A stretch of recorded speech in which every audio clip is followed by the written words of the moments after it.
2 Samuel chapter number 3, looks like. Now there was long war between the house of Saul and the house of David. But David waxed stronger and stronger, and the house of Saul waxed weaker and weaker.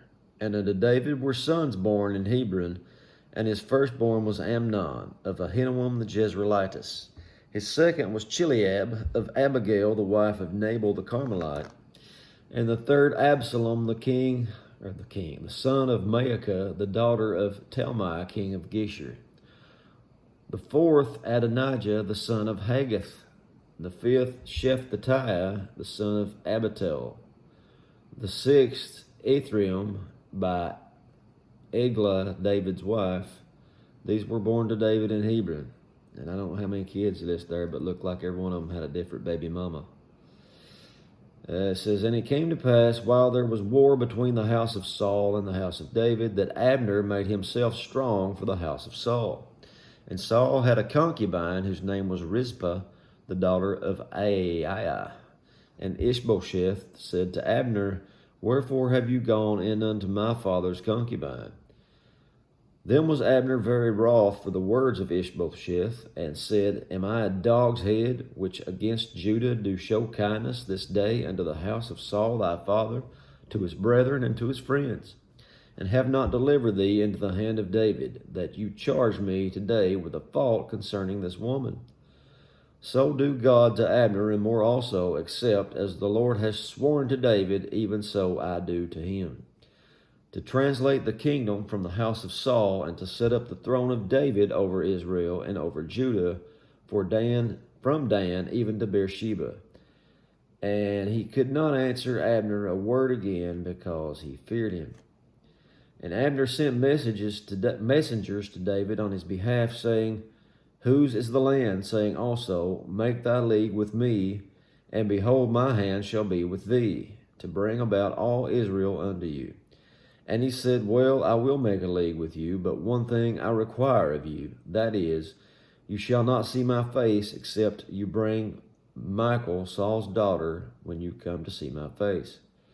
And David sent messengers to Ishbosheth, Saul's son, saying, Deliver me my wife Michal, which I espoused to me, for 100 foreskins of the Philistines. And Ishbosheth took her from her husband, even the Phaltiel, the son of Laish. So he went through all those wives he had. He had one before that, Michal, Saul's daughter. And apparently while he was gone, he married her off to some other dude. Now he's bringing her back. It says, And her husband went with her, along weeping behind her, to Bahurim. Then said Abner unto him, Go return. And he returned. And Abner had communication with the elders of Israel, saying, You sought for David in times past to be king over you. Now then do it. For the Lord has spoken to David, saying, By the hand of my servant David I will save my people Israel out of the hand of the Philistines, and out of the hand of all their enemies. And Abner also spoke in the ears of Benjamin. And Abner went also to speak in the ears of David in Hebron all that seemed good to Israel, and that seemed good to the whole house of Benjamin. So Abner came to David to Hebron, and 20 men with him. And David made Abner and the men that were with him a feast. And Abner said unto David, I will arise and go, and will gather all Israel into my lord the king, that they may make a league with you, and that you may reign over all that thine heart desires. And David sent Abner away, and when he went in peace. And behold, the servants of David and Joab came from pursuing a troop, and brought in a great spoil with them, but Abner was not with David in Hebron, for they had sent him away, and he was gone in peace. When Joab and all the host that was with him were come, they told Joab, saying, Abner the son of Ner came to the king, and he has sent him away and gone in peace.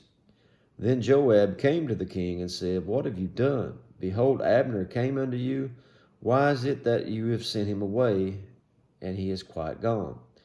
You know Abner the son of Ner, that he came to deceive you, and to know thy going in and coming out, to know all that you do. And when Joab was come out from David, he sent messengers after Abner, which brought him again from the well of Sirah, but David knew it not.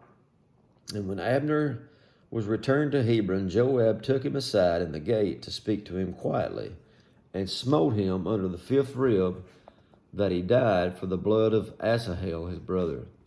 And afterward, when King David heard it, he said, I and my kingdom are guiltless before the Lord forever from the blood of Abner the son of Ner. Let it rest on the head of Joab and all his father's house, and let there not fail from the house of Joab one that has an issue, or that is a leper, or that leans on a staff, or that falls on the sword, or that lacks bread. So Joab and Abishai's brothers slew Abner, because he had slain their brother Asahel at Gibeon in the battle. And David said to Joab and to all the people that were with him, Rend your clothes and gird you with sackcloth, and mourn before Abner. And King David himself followed the bier.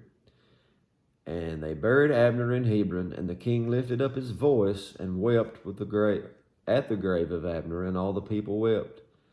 And the king lamented over Abner and said, Died Abner as a fool dies.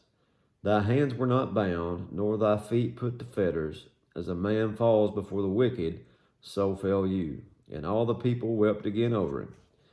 And when all the people came to cause David to eat meat while it was yet day, David sware, saying, So do God to me, and more also, if I taste bread or aught else, till the sun be down. And all the people took notice of it, and it pleased them, as whatsoever the king did pleased all the people. For all the people and all Israel understood that it was not of the king to slay Abner son of Ner.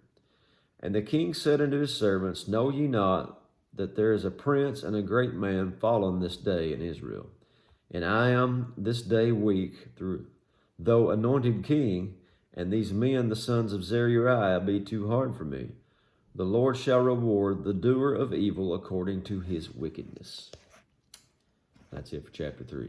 God bless you.